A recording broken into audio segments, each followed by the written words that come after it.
So many of you know that recently I made a trip to Korea because my younger sister got married. And one thing I realized is that Koreans, they love to watch TV. And that's true with my parents. At our house in America, we don't have a TV. And so we don't really watch anything throughout the day. But I noticed that the TV was always on in Korea because the news is always on.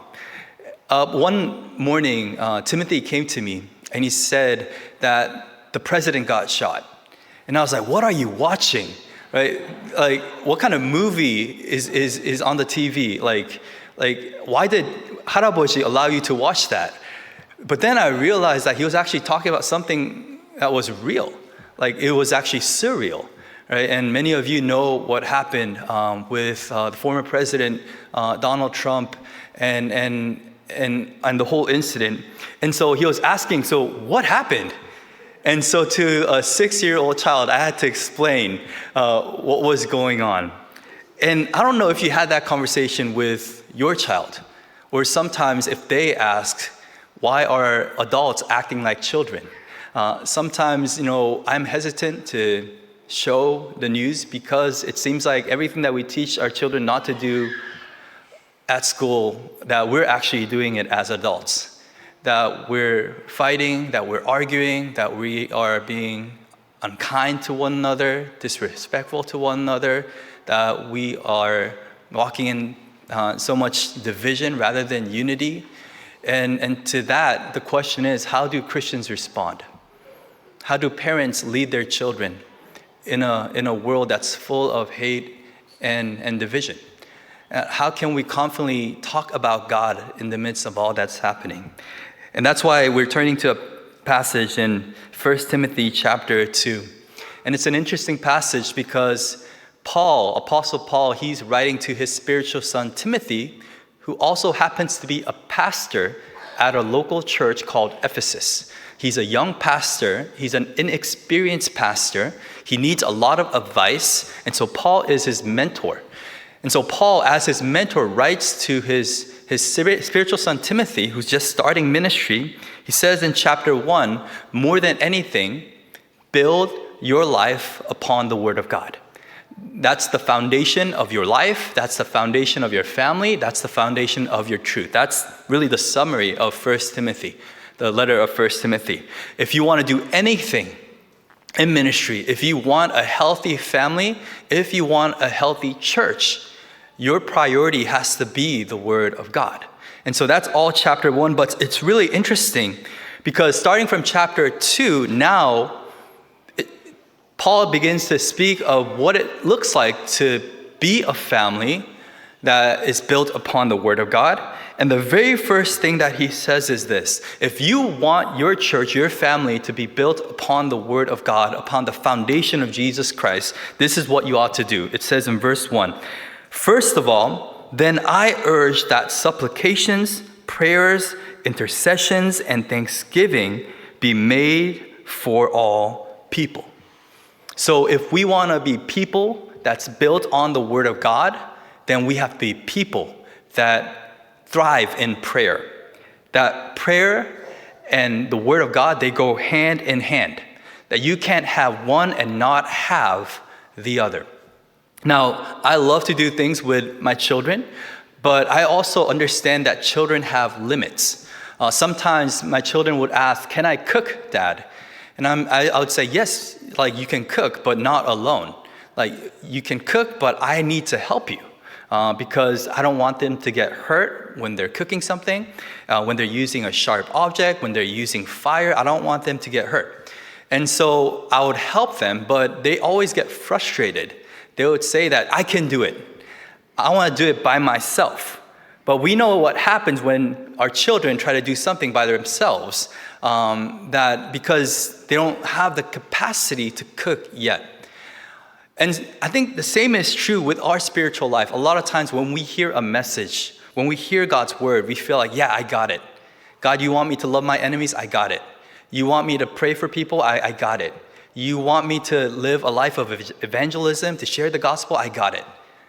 The problem is we don't have it.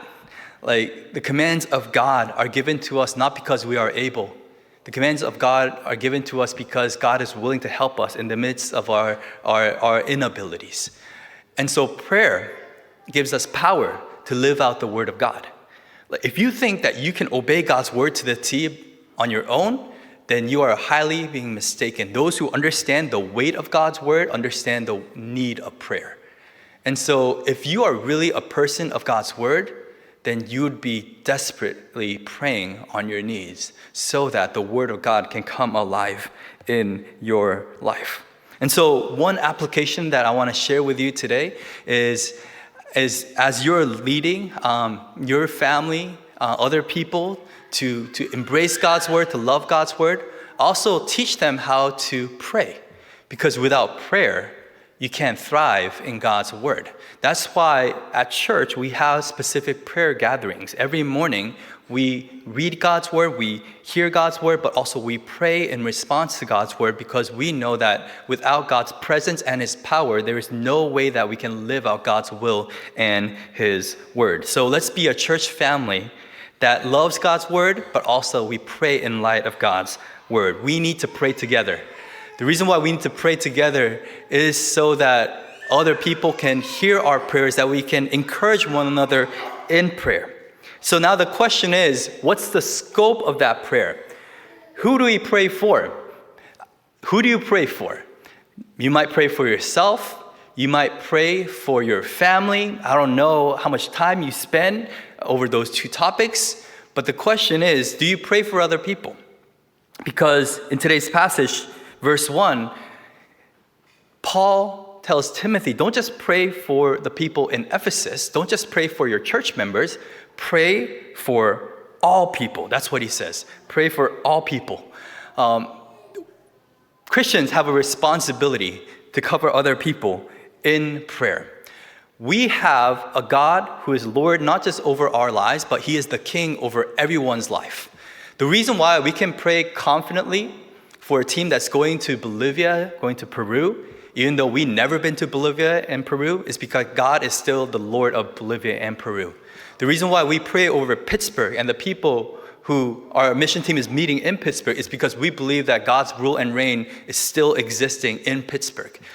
We believe in a global God, meaning that God is all over the world, and therefore we pray for all people in this world. But especially, it says in verse 2, for kings and all who are in high position.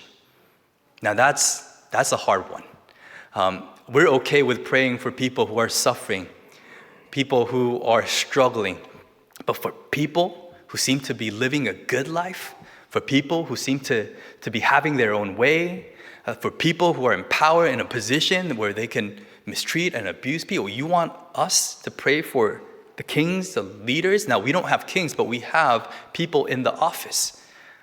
Why would God, in this particular book, that's all about the church, why would he tell Timothy, a pastor, and the local church to pray for not just all people, but for kings and rulers and people in high position? Well, first of all, it's because our leaders need our prayers. It means that they're not perfect. It means that they make mistakes. It means that they are more than capable of making bad decisions. And therefore, they need our prayers, just like we need the prayers of other people. Paul is writing to let us know that no one in this world is free from sin. And therefore, we need to keep one another in prayer, but specifically people who are in high positions. Now, you might think, well, Paul never experienced bad leaders. Keep in mind, when Paul is writing this letter, the emperor is not even Christian. The Roman Empire is yet to be a Christian nation. And so you have a pagan leader, you have someone who doesn't know the Lord, and yet God is still telling the local church to pray for high leaders and kings. There's not a single Christian leader at that time, and yet God is still telling the church to pray for the leaders. When the world is hating on the leaders, the church is called to pray for our leaders. Amen? It doesn't matter if it's Nero, it doesn't matter if it's pagan rulers. We ought to pray for our leaders. One church father, John Chrysostom, he said this, no one can feel hatred towards those who he prays for. If you are particularly struggling with your political leaders, that you don't enjoy the fact that so-and-so is the president, the vice president, the governor, the chair in the school board, if you are struggling with that, you have more of a reason to pray. You know why? Because prayer will guard your heart. Prayer will turn your heart of hatred to a heart of compassion. Prayer will turn your heart of judgment to a heart of love. Now, I don't mean that you have to agree with everything that your leader does. I'm not saying that we have to approve everything that our leaders do, but we should pray for our leaders in everything that they do, so that they would have wisdom, so they would exercise judgment. It says in verse 3, this is good, and it is pleasing in the sight of God, our Savior. And so God says this is a good thing in His sight, is a pleasing thing in His sight, to pray for leaders who are not Christians, but yet we pray so that all of society would live a good and peaceful life, a life that's honoring and pleasing in the sight of our Savior. And why do we do this? It says in verse 4, because God, our Savior, desires all people to be saved and to come to the knowledge of the truth. So God, He has authority over all leaders. He calls us to pray for our leaders because He's more than capable of changing our leaders. And our leaders, like it or not, have a lot of authority of what we do. You think about North Korea, the reason why the gospel is having such a hard time penetrating that country is because of the political leadership. And so while we pray for the saving of the souls, we pray for openness in that country. If you think about the movement that's happening in China, right? How politically, when the landscape is changing, there's a lot of different changes that come within the opportunities to share the gospel as well. And this happened throughout history. And so in order for us to live a life that is godly, a life that is peaceful, a life that is just, but more importantly, a life in which we can share the gospel and save souls, we need to pray for our leaders and for our government. You know, a couple weeks ago, one of our missionaries, Jonathan Hahn, visited us, and he works in a Muslim context. He served in a society where predominantly it's people who believe in Islam. And we asked the question, how do you share the gospel? What's your strategy, especially with villages or places where just people are so into Allah and the Quran? What the missionary said was this: we go for the head. When we share the gospel, we try to share it with the head of the household, with the head of the village. Why? Because if you share it with a young child, that's great. But that child most likely is going to face persecution, rejection, and abandonment. Now, that shouldn't hold us back from sharing the gospel. But what he was saying is this: one thing I realized, when a father changes, the whole family changes. When the chief changes, the whole village changes. Imagine if a political leader can change, the impact that person can have on a country. I'm not saying that person can save a country, but just imagine the impact that person can have on the opportunities that exist in sharing the gospel. And therefore, we pray for our leaders, not just for their well-being, for the spread of the gospel of Jesus Christ. We pray because we believe that God can work in such a powerful way that He can change the lowest of lows and the highest of highs. And so we are a church that has a global mission, and we are a church that has a global responsibility to pray for our leaders. And I think we have to model this first in our prayer life, within our church family and within our nuclear family, our earthly family, that we are constantly lifting one another up, but also lifting people up who need the gospel and making the gospel of Jesus Christ a priority in our prayers. Amen? 말씀 정리하겠습니다. 오늘 디모데는 이 바울로부터 편지를 받고 있는데, 디모데 전서 1장은 이 어린 목회자 디모데에게 바울이 주는 메시지입니다. 그래서 무엇보다도 너는 복음 위에, 말씀 위에 굳건하게 서라라고 그렇게 권면을 합니다. 말씀 위에 서면은 너의 가족이, 그리고 너의 교회 가족이 올바르게 또 바른 길로 하나님께 온전히 그렇게 살아갈 수 있을 것이다 라고 권면을 하는데, 그런데 놀랍게도 2장부터는 그럼 어떻게 우리가 이 복음 위에 또 말씀 위에 설 수 있는가에 대해서 이야기하는데, 오늘 본문 1절에 이렇게 말을 합니다. 그러므로 내가 첫째로 권하노니 모든 사람을 위하여 간구와 기도와 도구와 감사를 하되.